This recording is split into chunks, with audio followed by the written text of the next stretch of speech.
Off to a great start. Yeah.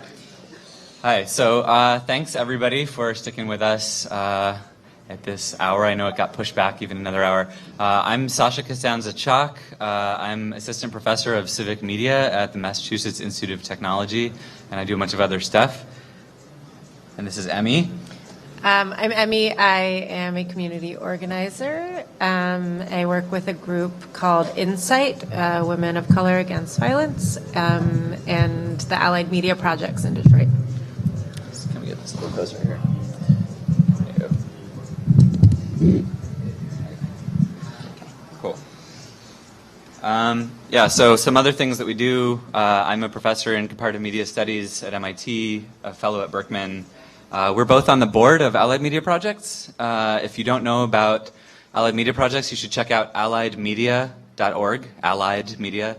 It's an amazing conference of activists and media makers and cultural workers from around the country and around the world. 2,000 people come together in Detroit every year, and you definitely want to check out Allied Media Conference. So this is what we're going to do today in Codesigning Countersurveillance.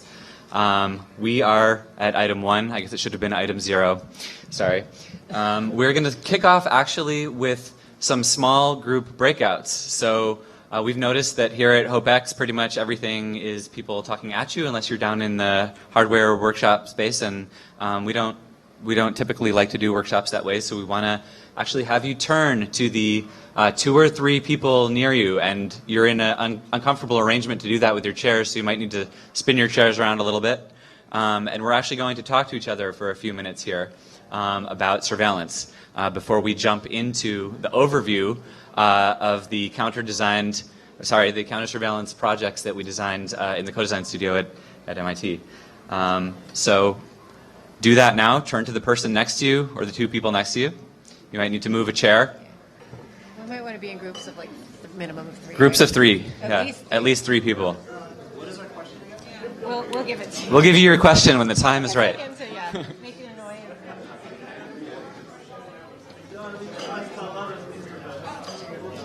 Groups of at least 3 people will be good. People are like, what? Okay, great. 3 to 5 people is good. Yeah. Okay. Great. So we're going to give you your question. Are you going to turn it? Let's flip it. Okay, so in your groups, say hi. Hi. Okay, great. The first question we want you to take, each person to take, I don't know. 1 minute. 1 minute to describe how you have personally experienced surveillance. So if you need a second to think about it, then go around in a circle and each person share, and we're just going to, 1 minute each. Mm-hmm. So about 4 or 5 minutes per group. Total. So, and really give each person a chance to describe that a little bit personally. So your name and an experience that you've had personally with surveillance.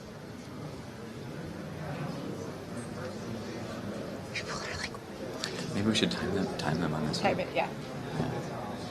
So we'll be timing every 1 minute. I'm going to raise my hand so you know it's time to switch, okay?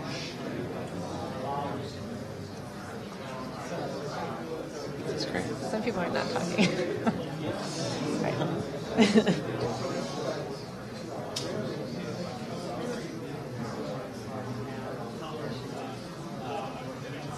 I love how I started by spilling water all over everything. It's 11 o'clock at night. I'm exhausted. I got woken up this morning at 7 a.m. by a 4-year-old. Like, I'm so tired.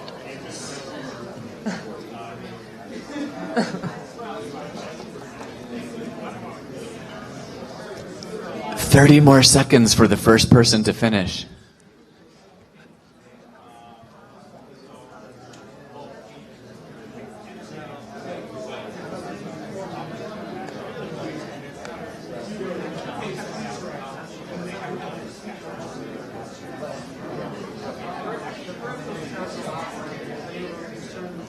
Cool. People are actually talking to each other.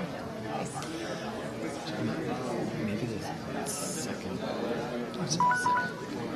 Okay, it's time to switch to the next person. Sorry to cut you off, but we want to do a go-round. So.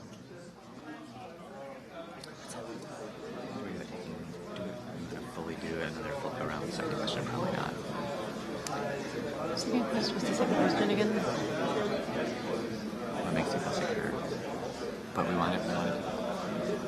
Oh, you mean like report back program? Well, no, because we had another question, which is what makes you feel secure. I just find it was 5 minutes each. Yes, 5 minutes for each group, and then do you want to do like 60, 90 seconds of people shouting out things they hear from this, and say, okay, we're going to have you shout back a couple of things, we're going to take notes on it, and then we'll move on to the second question for the same thing, and then No, let's just do one shot back at the end. Huh? Yeah, we just started getting a group. get in a group, yeah. The question's up there. Okay, almost time to switch. Okay, almost time to switch to the next person.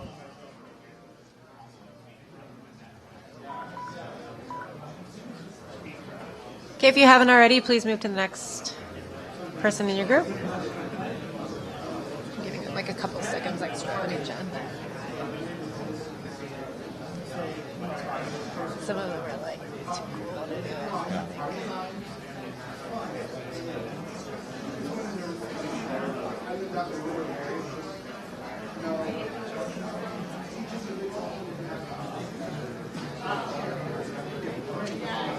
We're hacking the format of Hopex. Nice.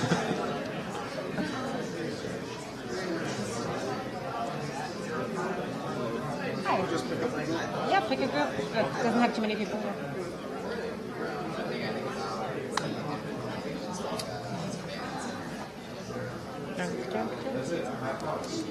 I love that happens in a group like Ice Drums. Who's that guy? Do you know him? What? Do you know that guy who just kind of his face is pretty red? Huh? He's really Oh, nice.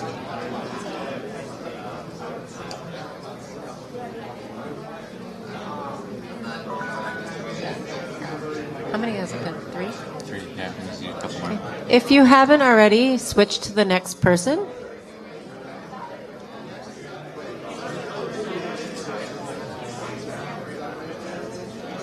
Maybe you should say they don't hear a woman's voice. What? Do you know this study about how like How people listen to they don't hear a man's voice? Yeah.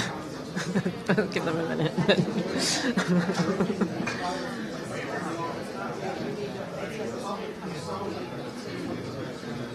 You think it's better to share back first and then do the second question? I think we should because then it's on people's minds, fresh on people's minds. So just say like each group shout out one thing, or shout out. You get 10 seconds. Just shout a bunch of stuff out that you heard. How many groups are there? 1, 2, 3, 4, 5, 6, 7, 8. 8. So we can do it in like 2 minutes, I think. 3 minutes. They get tweet length summaries. Yeah. Nice. Just have some themes here. And prepare to switch to the next and possibly final person in your group. Now. Switch. All right, so we'll do. It's probably the last one now. This is the last one.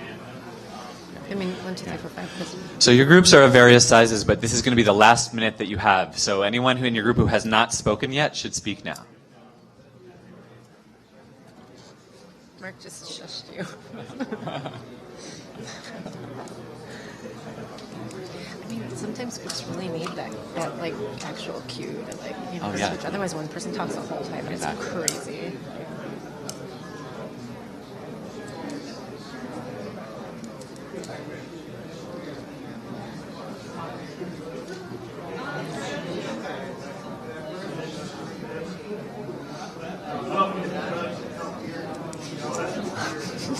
This is so funny. This is my life now that we go to like techie conferences and talk about stuff. I was at RightsCon. I was like, what is this world? Yeah. Okay, it's ending. Okay. I'll beatbox to end it. If you want to. Okay, that is the signal that you need to stop. You need to stop talking. I know that you all have a lot of experience with surveillance, and we do want to hear a little bit about that. So what we're going to do now is very, very quickly, we're going to go around in each group.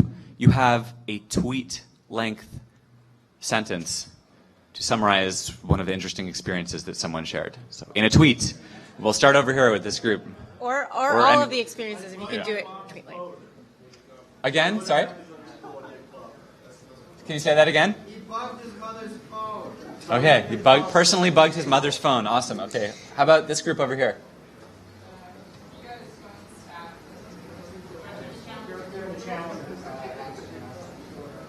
A reporter. Can you speak a little bit louder so people can hear you? Sorry. Oh, sure. My phones were tapped home and office during the Challenger accident. Not by these, but definitely believe that by contractors. Okay, that's more like a Tumblr. So, okay. Awesome. That's yeah. Clearly, also, my girlfriend likes to call and turn on the person locator on my cell phone. Great example. How about this group in the back here? Sure, you. Corporate surveillance is freaking us out. Plus, some of us have some very hardcore human rights issues. Another group? Yeah. Growing up in London or DC, having security cameras on every street corner. Growing up in London or DC, having security cameras on every corner. Any other group over here, maybe? Petrie? Finding out through a friend of a friend who worked at a photo developing place that the police were taking pictures of our trash and the flyers that they found in our recycling. Police digging through your trash for your flyers. Yeah.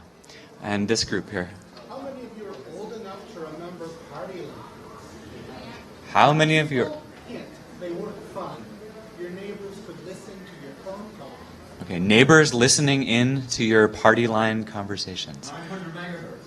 At 900 megahertz. Okay, we are now... We got one more. Well, one more group. Sorry. Yeah, shout it out. We plead the fifth.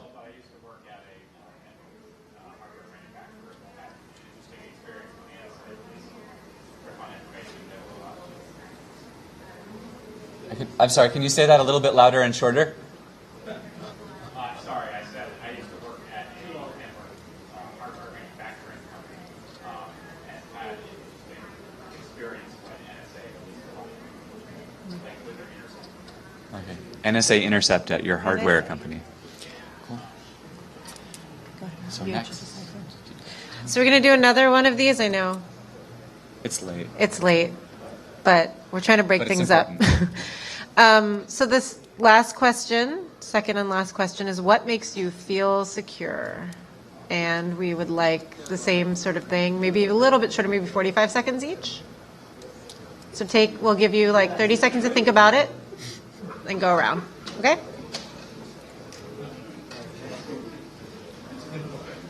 Oops, that's 45 We minutes. can do this one less structured, so we just give them all a few minutes.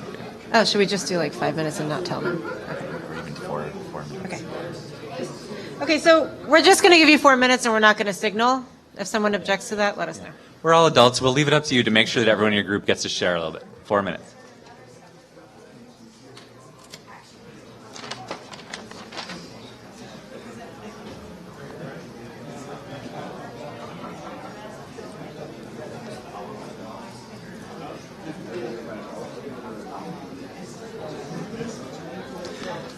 I like how we didn't even attempt to put times on any of our items. We didn't have time. We had 30 minutes.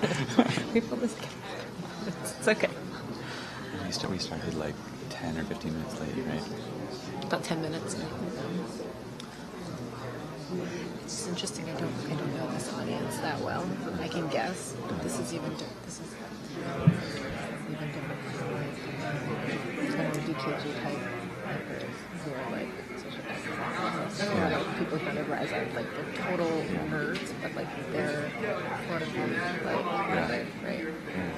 Yeah, there's like a subset of crew here, but it's not the majority. Right. It's a big, and then RightsCon was like big ass NGOs. Right. So how long is your summary of points going to be? I don't know. Like 3 or 4 I think minutes it's kind of 3 or thing? 4 minutes. Cool. Is that okay? Yeah, totally.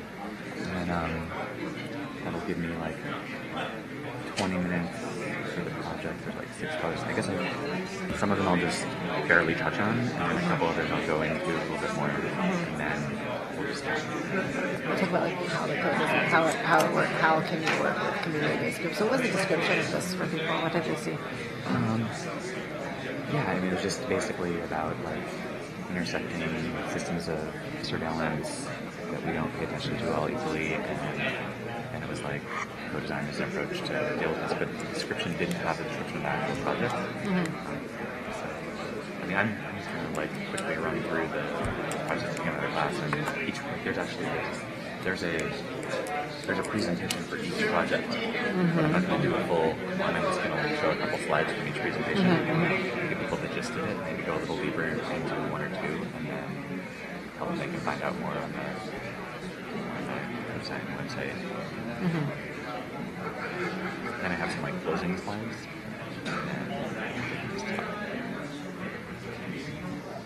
How much longer do they have? Okay, you have 1 minute left. What makes you feel secure? Think about it. I'm curious to know what the people who said they have like human rights. I don't know what they were talking about. They're saying we have like some serious human rights issues that we're dealing with. This group of men. I can't hear. I must. Their hearts with the in-seat catcher app. What's that? That's this app that tells you whether your cell phone is connected to a fake cell phone tower that came out of the partnership with ACLU. Yeah. Awesome. Yeah. That with Cade? That's awesome. 30 seconds.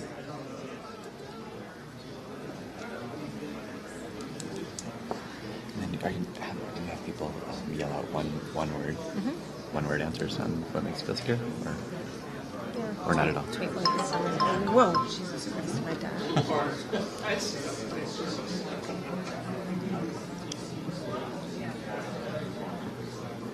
All right. We're done. Okay. So you would just have them Will you have popcorn it? them? Yeah. Okay. Okay, you're done. That's it. Stop. So now just popcorn out some of what people came up with. Popcorn means you just shout it out when the spirit moves you.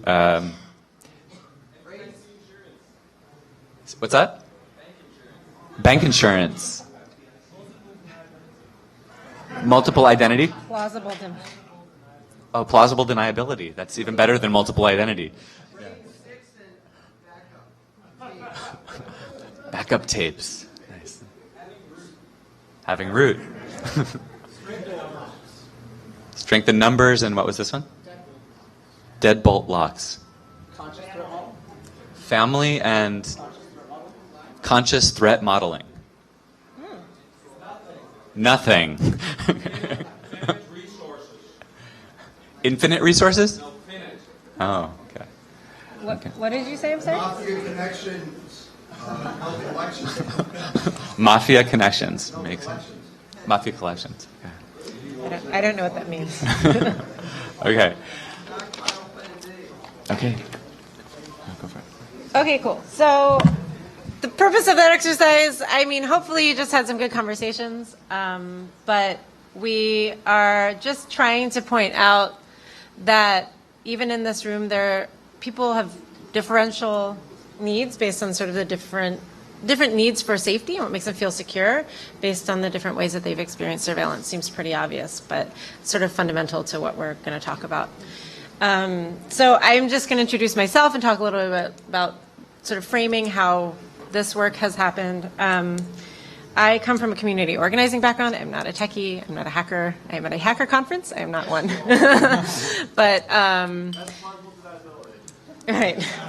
But, so I guess, in the work that I've done doing community organizing, we have been talking about the issue of surveillance for a really long time. It's nothing new, I guess, to people who are doing social movement work. If you look at something like COINTELPRO or something like that, right? So we have this sort of historical context that's been proven.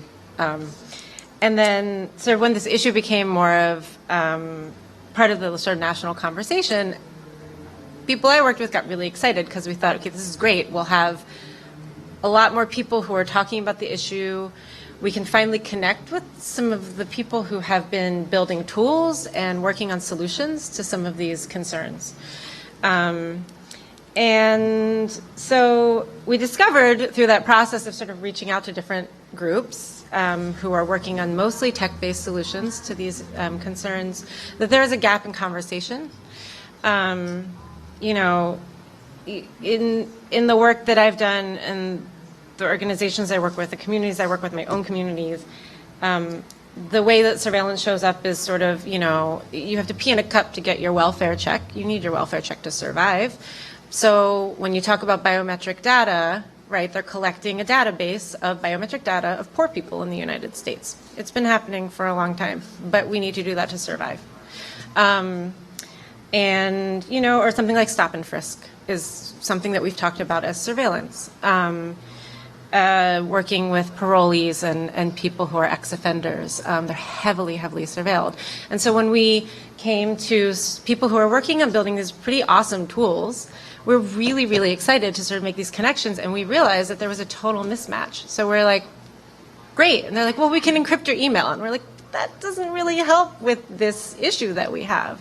So how do we, you know, there's amazing knowledge, all these amazing resources that sort of people who are working on tech-based solutions have, and there's this great need around these issues of surveillance sort of widely defined in our communities. So, you know, so I've sort of started being in more of these tech spaces, and I hear people talking a lot about sort of the end user not adopting tools.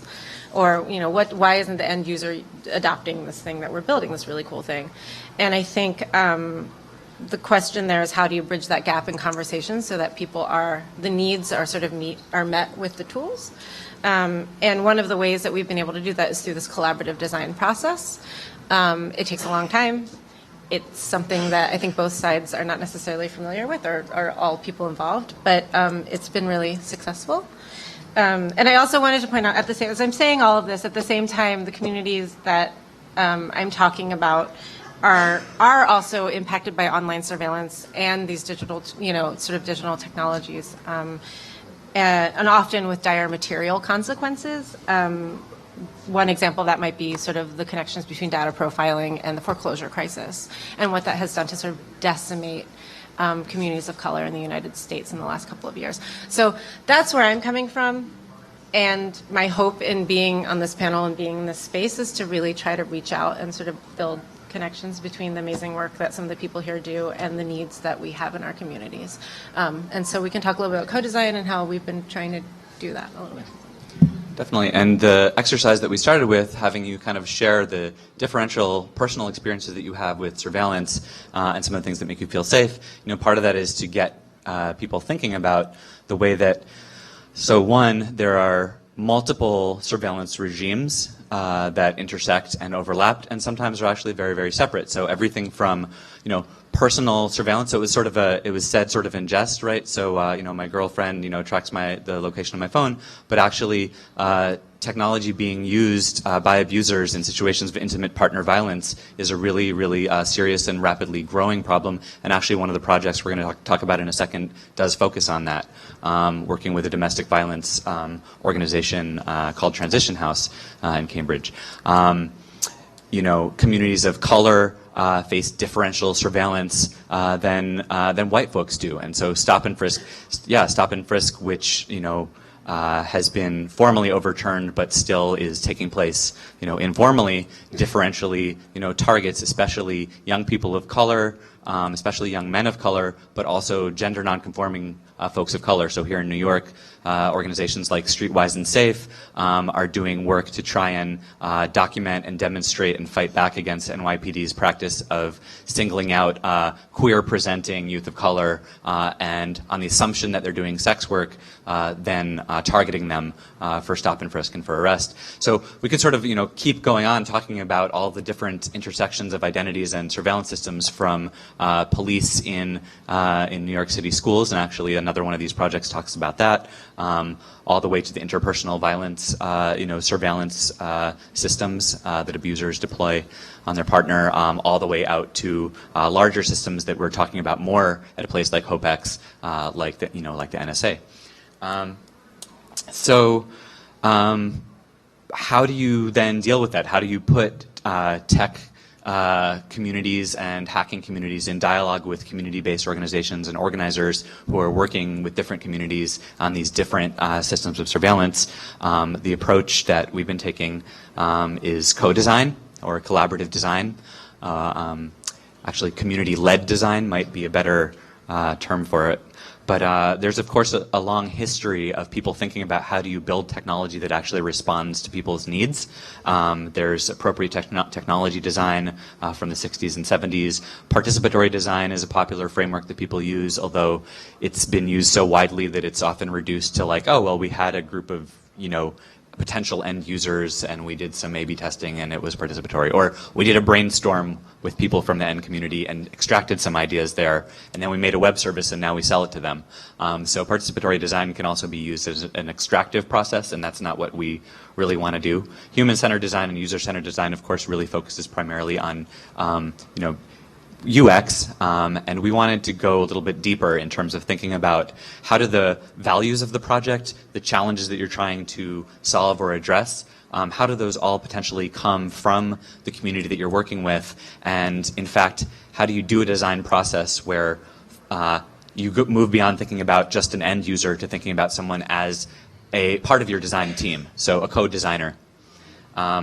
So now, we're just going to share with you a few of the projects that came out of the latest iteration of the Codesign Studio. So this is actually a course that I teach at MIT. I've taught it a number of times, and this year we did it focusing on counter-surveillance.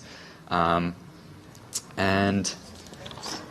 I'm just going to quickly sort of walk you through a couple of the projects that came out of this process and a couple of the partners as well.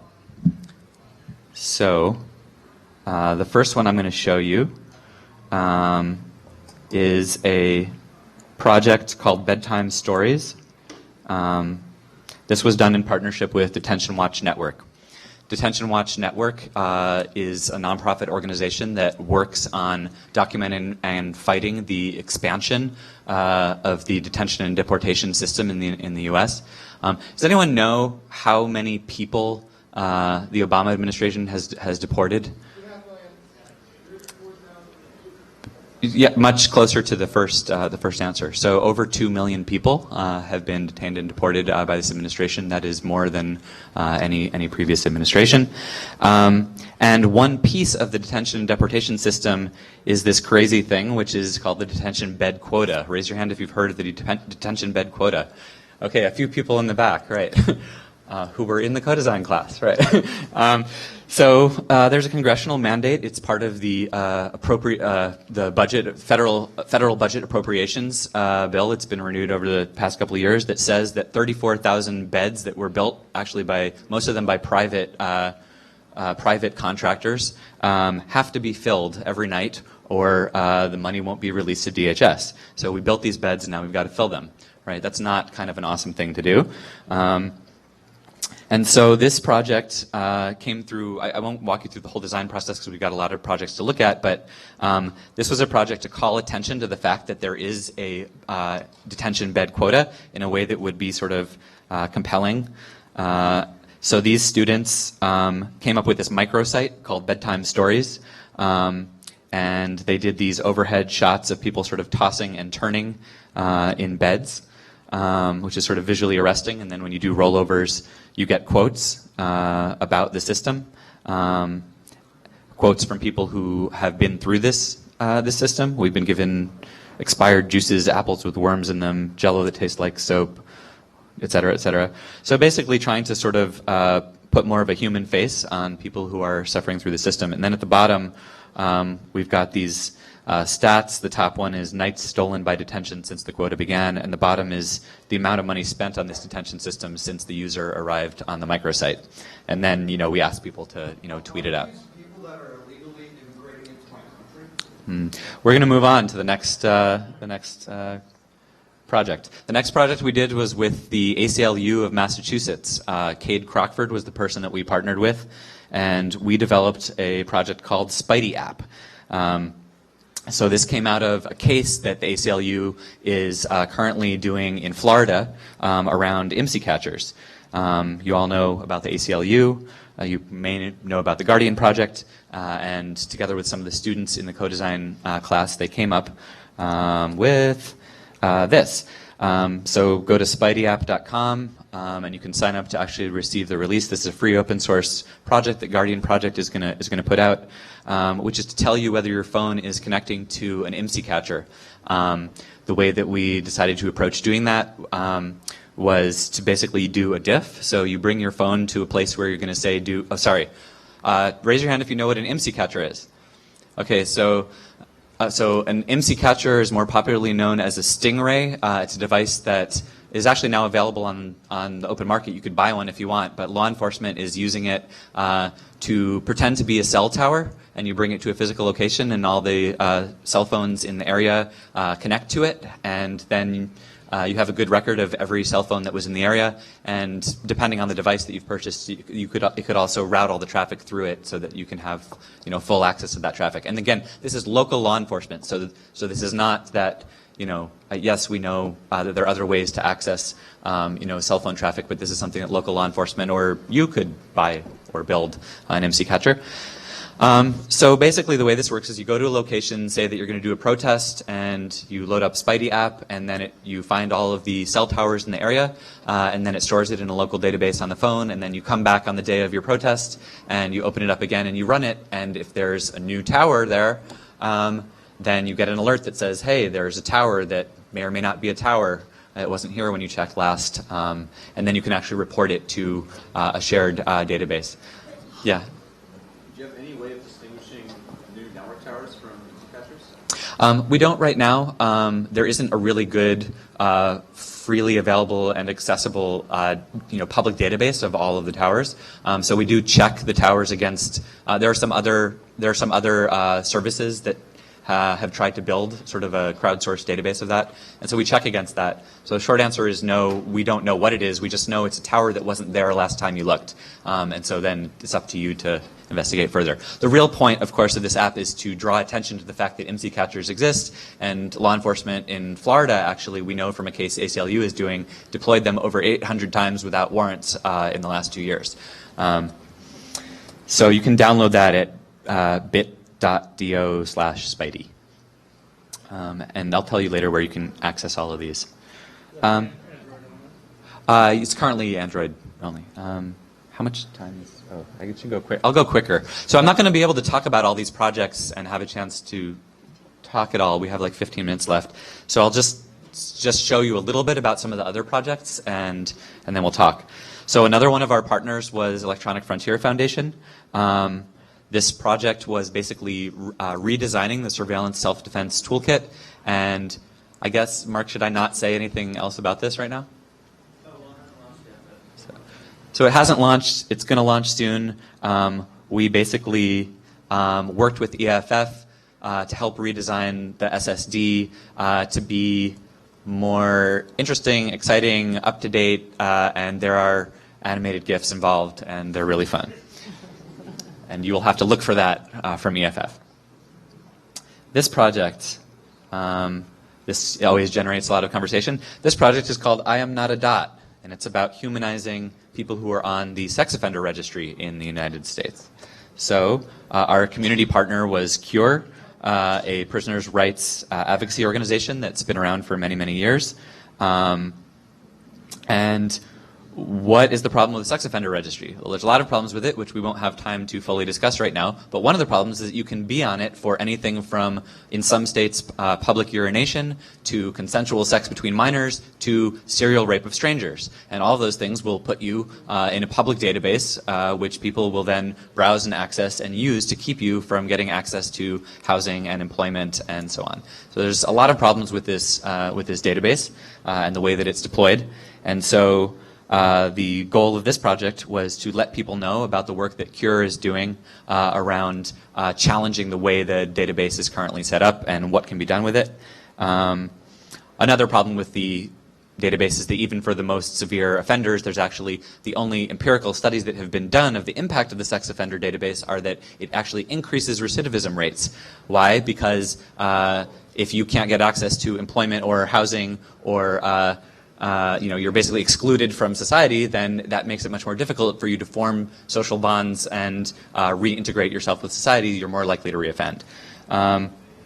But that doesn't matter, because what politician is going to say, I think we should eliminate the sex offender registry? None, right? So these are some of our possible users, various design mock-ups and whatnot. And what we ended up with is basically this site called I Am Not a Dot, where you roll over these little dots, which is what a lot of the sex offender maps look like, and each one has a story from somebody who's actually on the registry talking about how they got there and how it's fucked up their life and why the sex offender registry should be eliminated. For example, one of the people whose stories is told in this project is a guy who was 17 and his boyfriend was 15, and they had consensual sex, and the mother of the 15-year-old was a raging homophobe, and so called the police, and the guy ended up in prison for rape of a minor and is now on the sex offender registry for life. He's now a Soros Justice Fellow, sorry, okay, so moving on to a couple other projects. I do want to have time to talk a little bit. So we mentioned intimate partner violence and the way that technology is used as a surveillance tool by by abusers against their partner. So we partnered with Transition House, which is a domestic violence resource in the Cambridge area. And they came up with a lot of different possible project ideas through the co-design process, like a website which was sort of a wizard to let people learn about whether their phone had stalking software installed on it or not, training for people who work with survivors of intimate partner violence. One of the problems, though, that they found soon was that there wasn't very much good data about how frequently people use, install apps on their partner's phone to track and monitor them. So the question was, are law enforcement, paying attention to this? Do we know how frequent this is? Does it, is it a big problem? Is it something that's only happened a couple times?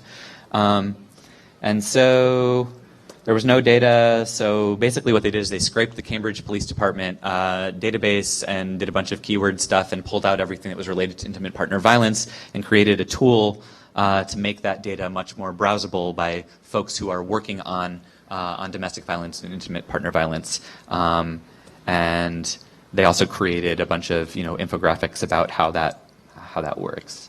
I'll skip this one. Well, I'll just mention it. You can find it on the website. We ended up working with Urban Youth Collaborative here in New York, which is working in New York City school systems where 40,000 New York Police Department officers actually run security inside the New York City schools. Metal detectors, they want to put cameras in the classrooms, and they're spending money on putting police inside the schools instead of spending money on services and support for kids so that they wouldn't have to be fed right into the school-to-prison pipeline. And so Urban Youth Collaborative, we worked with them, and we ended up, through a whole bunch of different possible designs, coming up with an SMS system to basically message students that are part of the schools that Urban Youth Collaborative organizes in, to basically poll their community around how frequently they were experiencing police abuse inside New York City schools. That's what they wanted to do around surveillance of their community. And the last project is called Infiltrated, and it's a partnership with SoMove.org, the Social Movement Oral History Tour. And this is an interactive documentary based on video and audio interviews with organizers who are from social movement groups that have been infiltrated by federal agents, and the impact that had on the work that they were doing. So those are some of the projects that we came up with. As you can see, they deal with a very wide range of different kinds of surveillance systems, and they're everything from an app to an interactive documentary to an SMS survey. And so the point of all this, right, is that well, I don't know. We don't really need to do these slides. These are sort of just silly jokes. In a nutshell, the point is that co-design and you get a cute animal because you stayed here until almost midnight. So co-design driven by real-world communities can create innovative counter-surveillance technology and social practice where it's most needed, rather than where we think would be most fun to hack on. So. About the process. Right? Think a little about the process, like how do you We only have 5 minutes. If you want to learn more about the process, like how the actual co-design, process is structured, you can go to codesign.mit.edu, and you can learn a lot more. There's a syllabus there, and there's the sort of step-by-step on how we do this. And we have just a couple minutes if people want to hang out and talk or have questions. Do you have any questions? Yeah. No one's got a single question. Too much information. Your Yeah. turn is up. This is, how do you find those communities? And that is, I don't know how much of a question that is, but maybe a rhetorical question. You go. How do you find a community to work with? I think you each have to answer that for yourself. What are you interested in and driven by and motivated by? I think it's always good to focus local is a good thing to do. So in wherever you're from, what local surveillance regimes are in play, and who's working on it already. So at Allied Media Projects, our slogan is we begin by listening, and so the idea is that wherever there's a problem that's targeting a particular community, there are people in that community who are already working on it, and so the idea is you would start by saying, what does surveillance look like in my community, and who's working on it already, and then how can I bring my skill set to bear to support their process. Have you ever thought about using infrared emitters to feed certain camera systems? Can you repeat that? Have you ever thought about using infrared emitters to defeat certain video camera systems? Have you ever thought about that, Emmy? I've never thought about that. I'd like to think about that. Yeah, that sounds like a good thing to do. Yeah. This is the kind of thing. Surveillance cameras are actually one of the things that we also, where I live, work on surveillance camera mapping tours. Sorry? No, I'm sorry. I was just thinking. Okay. So this is exactly the kind of thing. There's an actual need, and that might be a solution. I don't know anything about it, but. Can you say a little bit more about the surveillance tours and mapping? Surveillance camera mapping tours? Sure. It's where I live in Oakland, California. They're developing this domain awareness center, so it's connected to a fusion center. It's basically a big sort of information sharing. Cross agency. Cross agency. What's Right. that? Right, but the infrastructure is still there, actually, and the port is also part of the city, and the workers at the port are also, Yeah. Anyway, the point is, out of the process of organizing around the Domain Awareness Center, came sort of a working group of people who identified surveillance cameras as sort of one of the issues that we could organize around locally. So there are surveillance camera mapping tours that are being done to sort of raise awareness about the pervasiveness of surveillance and of these cameras in Oakland, in particular, the fact that sort of a lot of this federal money went to, funding 700 surveillance cameras being installed in public schools in Oakland. So I actually work with middle school students around sort of some of these questions of surveillance and helping them sort of think through what it means to be, not that they need help thinking through it, but. Yeah, and so actually this goes to back to the first question around like how do you find communities and what do you do? I think actually starting by mapping out the local surveillance system in your city or town or community is a really interesting place to begin if you're looking for something. So fusion centers, domain awareness centers, the intersection between private systems that are being installed with the various agencies. Even learning about what that looks like in your particular community is an interesting process that can bring together a lot of different kinds of community groups and stakeholders to develop more of kind of a shared bottom-up approach to counteracting, the surveillance regimes than just starting from, we've all got to talk about the NSA all the time. Not that we shouldn't be targeting that too, but. Are you more interested in, when you take on a project, raising awareness in the community and then providing tools back to that community? Or are you really there to steer the project all the way to the end solution to solve the ultimate goal? Like, are you about providing the pieces for the community or about solving the problem? Not that they're separate. Like, where do you find yourself in Yeah. Yeah, that's a great question. I think it really just depends project to project. One of the things is that no one design project is going to solve surveillance, right?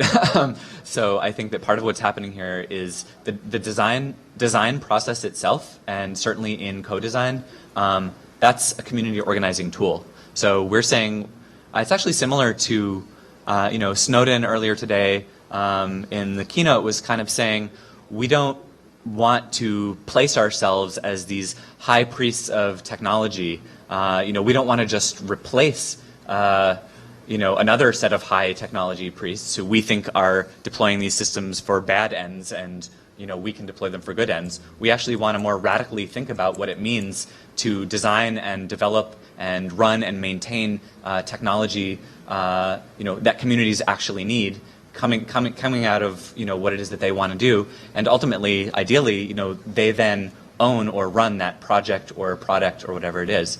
One good example of this would be the panel the other day on the DIY cell phone networks in indigenous communities in Oaxaca, Mexico. So if you missed that, definitely check out the recording of that. This is five communities running their own cell phone networks. That's one way to avoid the problem of surveillance by both the Mexican state and the narcos in that context. And so this is community-controlled infrastructure for them.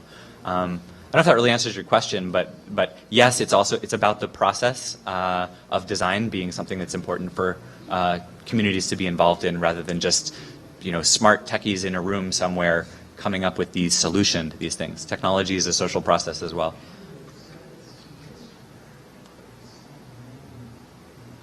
Somebody raising their hand? We talked about surveillance, in terms of protecting our privacy. However, sometimes surveillance is given for safety purposes and security. So, when you guys go through your projects, is that part of the discussion in terms of arriving at some balance? Yeah, you want to talk about safety and community safety? Yeah, I don't know if I'm going to be able to talk. I'm pretty tired, but I think it's part of a process of conversation. I can speak to the surveillance camera question with small business owners in East Oakland, for example, who own like bodegas or like corner stores. They say that actually having surveillance cameras for them helps them feel safer, right? When we've worked with the Restaurant Opportunity Center they organize with service workers who work in the restaurant industry, or taxi cab drivers who would like to have surveillance cameras in their workplace in order to feel safer or to monitor their employers who are often, abusive towards them, or the working conditions are really bad. So yeah, I think it's really complicated. These are conversations that come up in every single situation. Even when it comes to sort of domestic violence and sexual assault. Some people actually feel better if, and then it gets to the sort of larger question, sort of philosophical question about whether or not, these surveillance technologies or state intervention, police. Some people feel safer with the police. It depends on where you're socially located at the end of the day. I think that's kind of where these conversations break. A lot of people, communities that have been historically sort of targeted by the police, or for whom surveillance has only ever served as like a form of social control, tend to not want it. But, right, so it's a complicated conversation. I'm glad you asked that question. Thanks for hanging out with us, and talk to us after there's another session. So.